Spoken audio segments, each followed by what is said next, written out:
Welcome to this explainer. We're doing something a bit different today. To truly grasp the sheer magnitude of the survival story we're looking at, I need you to step entirely into my shoes. For the duration of our time together, I am 17-year-old Juliana Kopke. Okay, let's set the scene. It's December 24th, 1971, Christmas Eve. The whole world is getting ready for a night of festive joy, and I'm boarding Lanza Flight 508 in Lima, Peru with my mother, Maria. Our goal is so simple, so happy. We're flying to Pucallpa to reunite with my dad, a renowned zoologist, and celebrate the holidays together. But midway through the flight, everything changes. The sky literally turns into a pitch-black monster. A massive storm just swallows our aircraft whole. Extreme turbulence starts shaking us violently. Luggage is falling everywhere, people are crying, and then a blinding flash of lightning strikes the right motor. The wing explodes. Right there in midair, our plane is torn into 1,000 pieces. In a fraction of a second, the deafening roar of those engines just vanished. It was instantly replaced by this sepulchral silence, interrupted only by the terrifying, freezing whistle of high-altitude wind. I was still strapped into my row of 3 seats. Suddenly, my seat began to spin violently, round and round, exactly like a helicopter blade, plunging into the absolute void.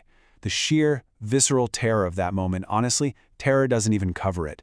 The violent spinning and the rapid loss of oxygen quickly pulled me into unconsciousness as I plummeted toward the dense Amazon jungle below. 3,000 meters, 3 kilometers. That is the unimaginable height from which I was falling in free fall. I mean, just imagine the terrifying reality of dropping from the clouds, completely helpless, hurtling toward the endless green abyss of the Amazon. It's a drop that no human being should ever survive.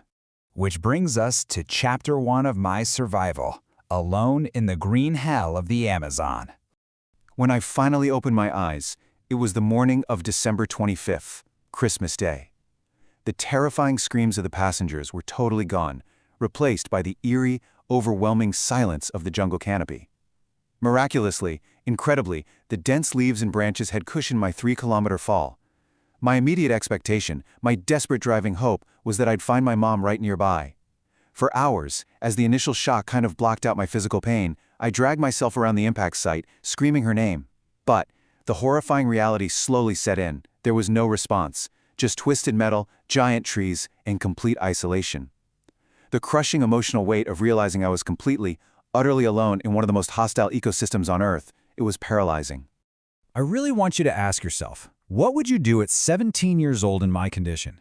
I had a severe concussion. My collarbone was fractured. One of my eyes was swollen completely shut. I had deep, bleeding open wounds on my arms and legs.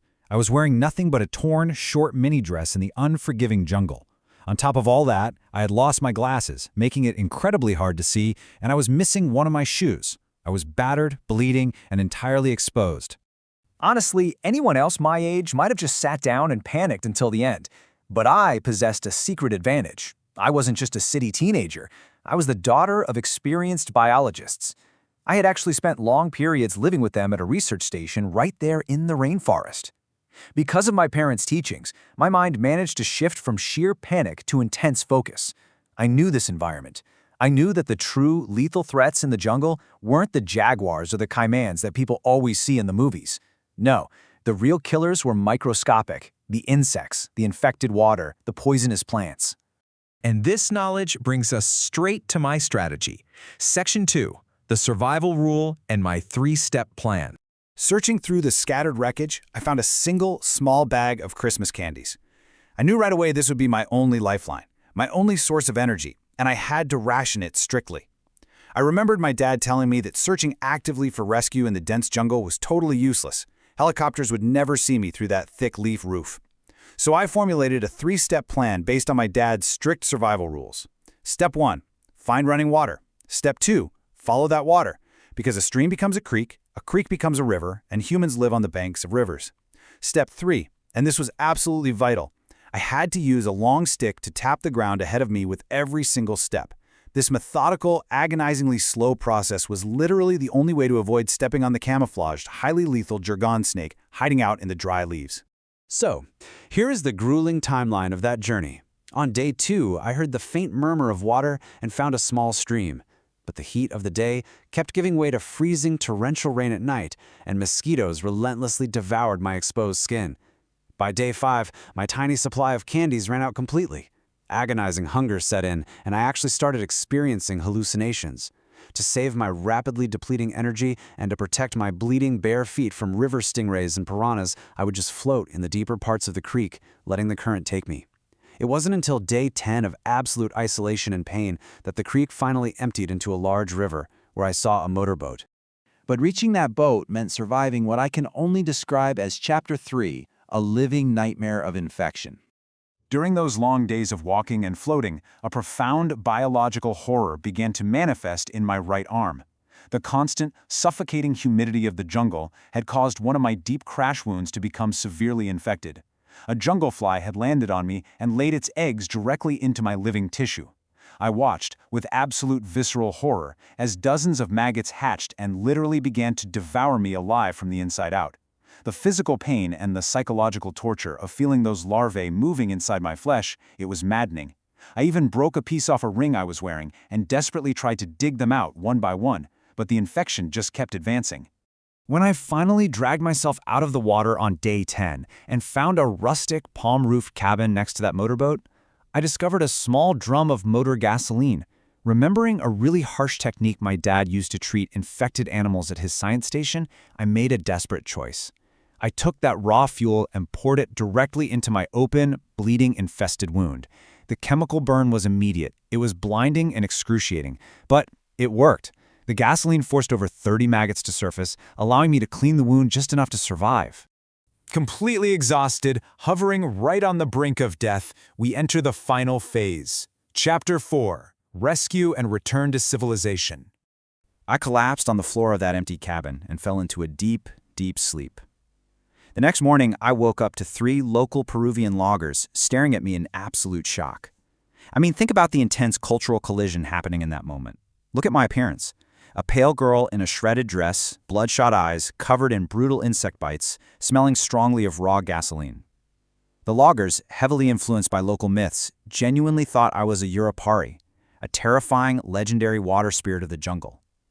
But the moment I opened my mouth and spoke to them in fluent Spanish, explaining I was a survivor of the plane crash the whole country was talking about, their superstitious fear completely shattered. It was instantly replaced by profound compassion. They cleaned my wounds, fed me, and the very next day took me on a 7-hour canoe journey back to civilization, and eventually back to my father's arms. But this miracle carries a really heavy, devastating shadow. The forensic breakdown of the crash is just heartbreaking. Out of the 92 passengers aboard Lanza Flight 508, 78 died on impact. I am officially the one ultimate survivor. But the heartbreaking truth that haunts me is that 13 other people actually survived the 3,000-meter fall into the trees, including my mother. But because of the severity of their injuries and the inability of rescue teams to find them under that thick canopy, they all perished in the jungle in the days that followed. Carrying that survivor's guilt, knowing my mom was out there in the green hell while I was walking out, is a weight that never, ever truly goes away. Which leaves us with this final, provocative thought. I ask you, could you find the strength to dedicate your life to protecting the very jungle that almost took it and that took your mother? Because that is exactly what I did. I returned to Germany, recovered, and astoundingly, followed in my parents' footsteps. I became a doctor in biology and zoology. Instead of developing a paralyzing phobia of the Amazon, I've dedicated my life to leading and protecting the very same ecological reserve where I crashed. It's my ultimate proof that deep knowledge of your environment, combined with an unbreakable human will, can pull you back from the absolute brink of death. Thank you for walking through my story with me in this explainer. Keep learning, keep surviving, and I'll see you next time.